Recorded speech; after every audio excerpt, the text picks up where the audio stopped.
in some cases, our fingers are not adequate, and we need tools. So, and always be very careful with knives. Of course, I need to say that. But the way I find that that corresponds to life is that sometimes there are tools that hurt, tools that cut us open in all sorts of metaphorical and literal ways. And they're very difficult to deal with at the time. And yet they serve their purpose. And when they have served their purpose, we put them away and we're done with them. We don't have to carry them around or keep the blade out for the rest of our lives. Oh, okay. We start to see what's in the box. I've always been kind of fascinated by quilts. My mother never did quilting much when we were kids, but I heard of lots of other people doing it, and it always kind of made me wonder about all the stories involved in a quilt, because every piece of clothing could be from somebody's dress or shirt, or maybe a sheet, a bed sheet of some sort, or curtains. It could come from anywhere. And, you know, if that fabric could talk, what stories would it tell about who had worn it and where it had been and what sort of experience? And to wind up with something that is composed of such diversity that can keep us warm in the cold, that can tell the story of where it's been and of what our relationships have been, that reminds each of us perhaps of how each of us is connected, is a combination of so many connected pieces that we can't hardly count them. But they all have to be there or the work's not completed. Any one of these fabric pieces being removed would leave a hole in the blanket. Any one of our diverse experiences that has helped to make each of us who and what we are removed would leave us incomplete. Which, you know, for myself as a gay man, there are certain situations where thankfully limited numbers, certain people would prefer that I not be gay, or that I not be there and be gay, but it would be like removing one of the pieces in the quilt. The quilt will no longer be complete. Gay is not all that I am, but it is a significant part of who I am. And if it's not there, you won't get an honest, accurate, complete picture of who and what I am.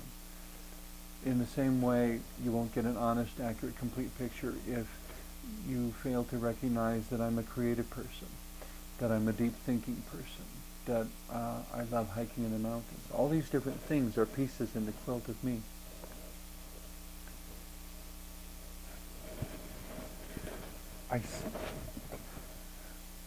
This is a fascinating memento.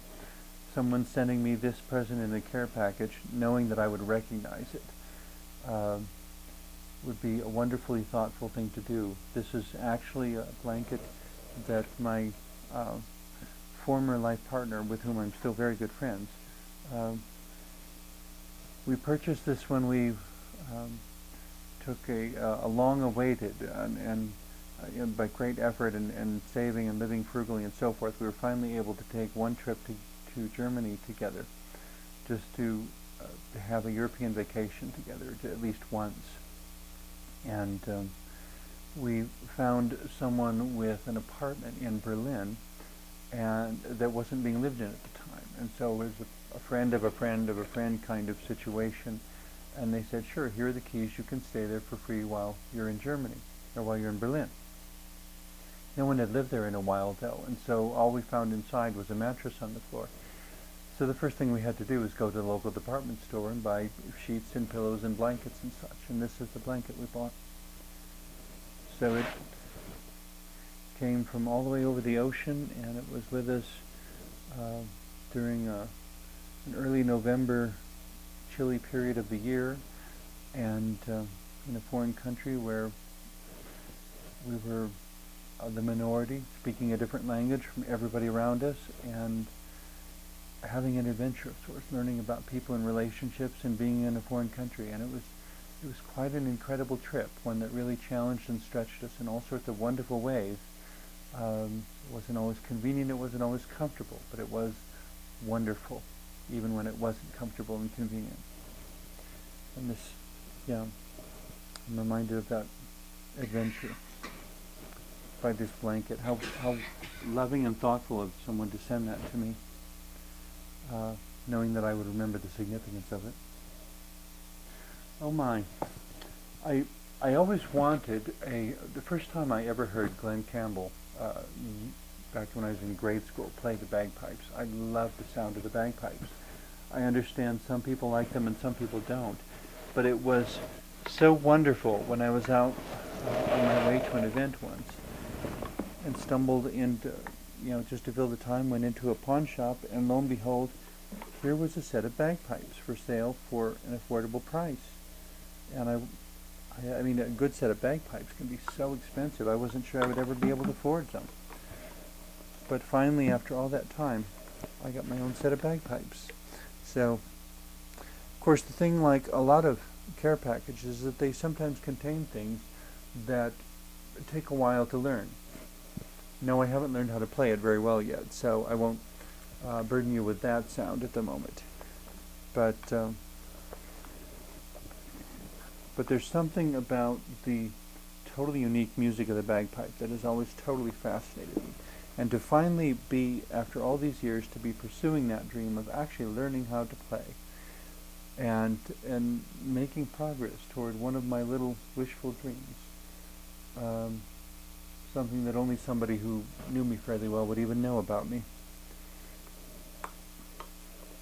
And even my favorite color on the bag. I guess I always have kind of liked the idea of being able to make my own music. That it's wonderful to hear other people's music, but it's also wonderful when I get to make my own, when I get to play the notes and decide which melody it shall be and what tempo it shall be, but it does take a lot of discipline to learn how to play any musical instrument. It's not so much what you do once a week as that you practice every single day. And suddenly, after a few weeks, you find yourself playing something that you couldn't play before and having a marvelous time. And having an ability that other people may even begin to envy because they don't know how to play a bagpipe. They don't know the first thing about it. And I've learned a lot already, even in just the little time that I've been studying it. But I do have a long ways to go yet.